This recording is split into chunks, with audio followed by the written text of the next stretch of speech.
what I believe in. And I use ProPure in my home and my office. And I recommend that you check out the information on ProPure at INFOWARS.com. We already have the lowest price at INFOWARS.com on the ProPure gravity filter system.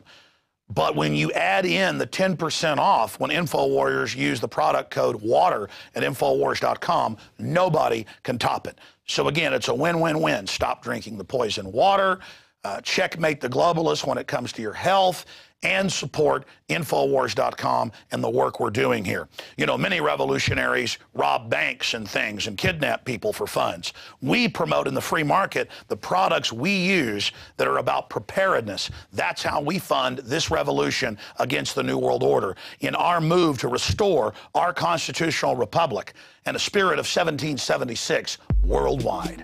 Check it out at InfoWars.com.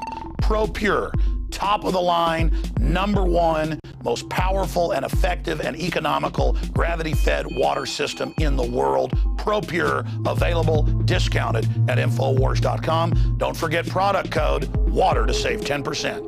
It's the latest generation, years in development. ProPure is the name. Welcome back to InfoWars Nightly News. I'm your host, Rob Dews, sitting over here in Austin, Texas. Thanks to Paul Joseph Watson for covering the news and all the issues important to today. We really appreciate his work out there in England with PrisonPlanet.com and his brother Steve Watson, tirelessly working and giving us stuff to cover by the time we get in the office in the morning. It's a real pleasure working with those guys. I hope you enjoyed watching those segments of the people who've entered the reporter contest. If you're interested, you can go to InfoWars.com/reporter-contest, and you can look at all the details. You have till April 30th to get your entry in. We're looking for male, 1 female, 1 male winner. I think you each win $5,000. But even if you don't win, people are going to see your reports. We're putting them up on our website. We're linking to them. Lots of other people around the world are seeing them, and we're creating little internet stars out there. So keep up the good work. You guys are doing great. I love seeing the multiple entries, even though it's a bit of a headache to go through everyone. I really do appreciate what everybody's doing. I was watching one about a guy who's having to deal with some cat issues and cat tags, but he's taking them to court, and he's putting it out there so other people can see what he's doing and you know, sharing information. That's what it's all about with the internet. Our guest today, Stuart Rhodes of Oath Keepers. He's the founder of Oath Keepers. I met him a couple years ago up in Massachusetts, where they were having the, what was this, Concord. And Stuart, where were we at then? We were April 19th, 2009 at Lexington Green. Lexington Green. Where the first shots were fired in the American Revolution. That's it. Thank you for that, Stuart. So we met him and a bunch of other Oath Keepers there. It was a great ceremony that we had on the day of the anniversary of the shot heard around the world. I went over to Concord Bridge, watched the reenactment there. It was pretty interesting stuff, but we had to deal with some local issues there. It was very interesting. But anyway, I turned to my friend, Stuart Rhodes. How you doing, Stuart? Doing fine. Speaking of April 19th, yesterday was April 19th, and oddly enough, or no surprise, Obama and the rest of the federal government made no mention whatsoever of April 19th, 1775, Concord and Lexington, but instead you had officials, including Timothy Geithner, going and holding official ceremonies to commemorate the Holocaust Remembrance Day, which is fine. That's also April 19th. That's the anniversary of the Ghetto Uprising, where the Jews killed some of the Nazi bastards that were trying to murder them. Right. But they, they'll celebrate that, but they will not say a thing about April 1975, Concord and Lexington. They want to wipe it out of our history. Well, they don't want to give. We don't do that. They don't want to give real patriots any press. You know, that would then validate the fights that we're doing. Of a revolution against your own government. Sure. That's what we were doing back then. They were rebelling against their own government, against the crown. So no government wants to remind their citizenry about that history. And what were they doing? What were they fighting? They were coming to take their guns. The British troops were coming to take their guns, and the people rose up and said, "No, not today. You're not going to do it to us." Exactly, and they were also coming to black bag and enemy combatant, detain. Yeah. John Adams Sam Adams and also Hancock. Yeah. So they're coming for the Patriot leaders. They're going to take them off to a Navy ship and and take them across the seas and tried in England. So the same kind of nonsense we're facing now with the NDAA. That's what sparked the American Revolution. Same nonsense, different day. I want to go to this article that I sent you and that we covered a few days ago, The Facade of Federal Justice. This is sent to us by one of our listeners up in Montana. And it talks about a Butte, Montana city judge, Steve Cambich, who was convicted of bribery in federal court. He receives a $5,000 fine, which was less than the total of his bribes, and 5 years of probation. And then they contrast this with the guy, Chris Lindsay, who's facing 690 years to 25 consecutive life sentences, and basically for owning firearms and providing medical marijuana to people. What is going on, Stuart? Well, this is an example of why the justice system should be called the injustice system. I mean, first of all, this is a raid on the medical marijuana providers after Eric Holder promised, and Pinky promised, that they would not use federal laws to raid medical marijuana providers. And these are medical marijuana providers who were operating under state law, totally legal in Montana. It had been passed by a resolution of the people, a referendum of the people of Montana who wanted medical marijuana. And so they were operating, both with the promise that the feds wouldn't come get them and under protection, they thought, of state law being completely legal. And yet the feds came in and raided them, and unfortunately, all the local police and sheriff's departments complied and participated and assisted in these unconstitutional raids. A direct violation of the idea of state sovereignty and the separation of powers between the federal government and the states. And this is where we are because of the growth of the Commerce Clause powers through judicial fiat, increasing the power of Congress to now they can regulate almost anything, absolutely anything. I can't think of one thing they can't regulate. And so they come in, and even though you pass something in your state that legalizes whatever it might be, gun possession, marijuana possession, whatever, the feds claim that they can go ahead and criminalize it at the federal level and come slap you with charges. And in this case, what they did is they tacked on all these firearms charges because, hey, guess what? People in Montana have guns, and they have a lot of guns. I can't believe that. They have guns in Montana? I know, outrageous, isn't it? Wow.